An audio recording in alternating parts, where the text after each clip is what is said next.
दोस्तों आज हम लोग इस वीडियो में बात करने वाले हैं कि जो बच्चे गांव में रहते हैं, दूर दराज इलाकों में रहते हैं, वो अपना टाइम टेबल किस तरह से बनाएं। क्योंकि दोस्तों शहर की लाइफस्टाइल और गांव की लाइफस्टाइल यानी कि दिनचर्या में बहुत अंतर होता है। जैसे कि शहर में लोगों को लेट सोने की आदत होती है और लेट से जागने की आदत होती है, और गाँव में हम लोग जल्दी सो जाते हैं और सुबह जल्दी उठ जाते हैं। तो दोस्तों उसी के बारे में आज मैं आप लोगों को बताने वाला हूँ कि अगर आप एक गाँव में रहने वाले छात्र हैं तो किस तरह से आप अपना जैसा भी आपका डेली रूटीन है उसी के हिसाब से किस तरह से स्टडी टाइम टेबल बना सकते हैं, जिससे कि आपको पढ़ाई करने में भी आसानी होगी, एग्जाम के समय में भी बहुत मदद मिलेगी, या फिर किसी कंपटीशन एग्जाम की तैयारी आप कर रहे हैं तो आपको बहुत आसानी होगी अगर आप इस टाइम टेबल से चलेंगे तो दोस्तों ये वीडियो आप लोगों के लिए काफ़ी महत्वपूर्ण होगा, तो इसको ध्यान से ज़रूर देखिएगा। दोस्तों सबसे पहली बात जो आप लोग जानते होंगे कि गांव की जो लाइफस्टाइल होती है, आपने देखा होगा, आप गांव जाते होंगे तो नोटिस किया होगा कि वहाँ काम बहुत ज़्यादा रहता है, और जो बच्चे स्कूल जाते हैं या फिर जो घर से ही पढ़ाई करते हैं तो उन्हें स्कूल जाने या पढ़ने के साथ साथ अपने घर का भी काम करना होता है। शहर में तो हम लोग किसी को अपने घरों में काम के लिए रख लेते हैं, लेकिन गाँव में अपना सारा काम जो है खुद ही संभालना पड़ता है। माता पिता के काम में हाथ भी बढ़ाना पड़ता है, खेतों में भी काम करते हैं, और फिर बाद में समय बचाकर पढ़ाई भी करनी होती है। तो गांव के बच्चे काफ़ी मेहनती होते हैं, और उन्हें एक सही दिशा दे दी जाए तो बिल्कुल गांव के छात्र भी काफ़ी अच्छा करके दिखाते हैं। और दोस्तों आप लोगों ने न्यूज़ चैनल्स पे और पेपर में भी देखते होंगे कि किसी गांव के लड़के या फिर लड़की ने आईएएस का एग्ज़ाम पास कर लिया, या कोई अफसर बन गया, या फिर किसी बहुत ही ऊंचे पोस्ट पर पहुंच गया, तो उनमें आपने एक चीज़ देखा होगा कि उनके पास क्या है या फिर किसी और के पास क्या है, मतलब कि किसी दूसरे के पास कितनी सुविधाएँ हैं। इन सारी चीज़ों को भूल कर उन्होंने सिर्फ अपने काम पर और अपनी पढ़ाई करने की ओर ही ध्यान दिया, जिस कारण कि उन्हें सफलता हासिल हुई। और दोस्तों ऐसे कई लोग हैं जो आज इतने बड़े पोस्ट पर हैं, और वो भी आपकी तरह गांव से ही थे। तो आखिर उन्होंने ऐसी कौन सी पढ़ाई की या फिर किस तरीके से पढ़ाई की कि जो उन्हें इतनी तरक्की मिली। तो दोस्तों सबसे पहली बात कि उस लेवल तक पहुंचने के लिए सबको एक जैसी ही पढ़ाई करनी पड़ती है, मतलब कि एक ही चीज़ सभी पढ़ते हैं, लेकिन फ़र्क पड़ता है कि आप किस तरीके से पढ़ाई करते हैं। कहने का मतलब कि आपके पढ़ने का टाइम टेबल किस तरह का है। तो दोस्तों मैं आपको बता दूं कि जब भी आप सुबह उठते हैं, चाहे 5 बजे उठते हैं या फिर 4 बजे उठते हैं या फिर 3 बजे उठते हैं, तो बिल्कुल उठने के बाद आपको मुंह हाथ अच्छे से धोकर पढ़ाई करने में बैठ जाना है। और दोस्तों कोशिश करें कि आप 2-3 घंटे सुबह बिल्कुल अच्छे से पढ़ाई करते हैं। और अगर आपको सुबह में समय नहीं मिल पाता है तो उस समय आप जो भी काम करते हैं, जैसे कि स्कूल जाना या फिर कोई घर का ही आपको काम हो, तो उसको ख़त्म करने के बाद स्कूल से आने के बाद आप पढ़ लिया कीजिएगा। और दोस्तों यहाँ पे आप कोशिश करें कि आप दिन में ही अच्छे से पढ़ाई कर लें, मतलब कि सूरज की रोशनी खत्म होने से पहले। क्योंकि दोस्तों हम सभी लोग ये जानते हैं कि आज भी गांव में उतने अच्छे से बिजली नहीं रहती है, मतलब बिजली की समस्या होती है, कुछ समय के लिए आती है और फिर चली जाती है, और कोई गारंटी नहीं है कि रात में भी रहेगी ही। और अगर आपके पास रात में पढ़ाई करने के लिए कोई सुविधा है तो बहुत अच्छी बात है, लेकिन बहुत से ऐसे बच्चे होते हैं कि जिनके पास नहीं होती है।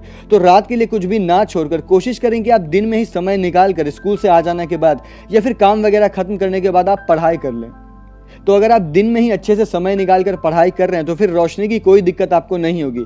तो आप सुबह उठकर 2 घंटे या फिर 3 घंटे, अगर आप स्कूल जाते हैं तो स्कूल जाने से पहले 4 बजे से उठकर 4 से 6 पढ़ लिया करें, और स्कूल से आने के बाद अगर आपके पास समय बचता है तो भी आप पढ़ाई कर लें। कहने का मतलब कि आपको दिन में ही पढ़ाई कर लेनी है, ताकि रात की चिंता आपको ना रहे कि बिजली रहेगी या फिर नहीं रहेगी।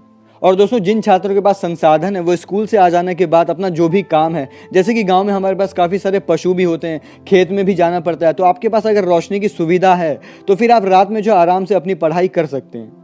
दोस्तों हमेशा याद रखिए कि चाहे आप कितने ही बिजी हों, आपको इसी 24 घंटे के अंदर ही पढ़ाई का समय निकालना पड़ेगा। चाहे आपके पास रिसोर्सेज ना हो, लेकिन आपको अपना एम, अपना लक्ष्य बड़ा ही रखना है। क्योंकि दोस्तों पेपर एक जैसा ही आता है, सभी के लिए समान होता है, और जो कोचिंग नहीं जाते हैं या फिर खुद से पढ़ाई करते हैं या फिर सेल्फ स्टडी करते हैं, वो लोग भी एग्जाम में काफ़ी अच्छा करके दिखाते हैं। क्योंकि पेपर भी ऐसे लोगों के लिए ही सेट किया जाता है जिनके पास कि अपना खुद का नॉलेज होता है, जो सेल्फ स्टडी करते हैं। तो आपको अपना एम जो है बड़ा रखना है। और दोस्तों टाइम टेबल यहाँ आपको इस तरह से बनाना है कि आप दिन भर में किस समय क्या क्या करते हैं उसकी एक लिस्ट बनाइए, और देखिए कि सारे कामों को छोड़ने के बाद, मतलब कि स्कूल, कॉलेज या फिर जो भी आप काम करते हैं उसको छोड़ने के बाद आपके पास कितना समय बचता है। और दोस्तों अपने सारे कामों में पढ़ाई का समय 4 से 5 घंटे आपको बचाने हैं, मतलब कि 4-5 घंटे आपको पढ़ना है। और अगर आप दिन में अगर 4-5 घंटे भी पढ़ते हैं तो भी आप जो अच्छा कर सकते हैं। तो एक लिस्ट बना लीजिए कि सुबह उठने के बाद कितनी देर पढ़ाई करनी है, स्कूल से आने के बाद कितना पढ़ना है, और कोशिश करें कि आप दिन में ही पढ़ाई करने का समय निकाल सकें। अगर आपके पास लाइट की दिक्कत है तो टाइम टेबल इसी तरह से बनाना है कि आपको अपने सारे कामों की लिस्ट बना लेनी है, और फिर उसमें अपने पढ़ाई करने के समय को भी आपको ऐड करना है। और याद रखिए कि अगर आपने टाइम टेबल बनाया है तो आपको चलना भी इसी के हिसाब से है, और थोड़ा बहुत इधर उधर हो भी जाए तो आपको पढ़ाई के समय को चेंज नहीं करना है, मतलब कि आपको 4-5 घंटे पढ़ाई के लिए रखने ही हैं। और अगर आप ज़्यादा दे सकते हैं तो और भी अच्छी बात है। तो आपको अच्छा करना है, ये सोच कर आप चलिए। आपको अपना एम हाई रखना है और ये नहीं सोचना है कि शहर में मैं नहीं रहता हूँ या मेरे पास उतनी फैसिलिटी नहीं है। इन सब बातों के बारे में आपको नहीं सोचना है। आपको बस सोचना है कि आप जहाँ पर भी हैं आप बेस्ट हैं और आप अच्छा करके दिखा सकते हैं, क्योंकि गाँव का विकास होगा तभी देश का भी विकास होगा। आपके पास क्या है, कितना समय है, कितना आप दे सकते हैं और उसी में आप क्या कर सकते हैं, इसके बारे में आपको सोचना है। और अगर आप इतना कर लेते हैं तो आपको सफल होने से फिर कोई नहीं रोक सकता है। तो दोस्तों, आई होप कि आपको वीडियो पसंद आया होगा और वीडियो में कही गई सारी बातें आपको अच्छे से समझ में आई होंगी। तो दोस्तों, वीडियो को लाइक ज़रूर कीजिएगा और आज की वीडियो में इतना ही। जल्दी ही मिलेंगे एक नेक्स्ट बहुत ही यूजफुल वीडियो के अंदर।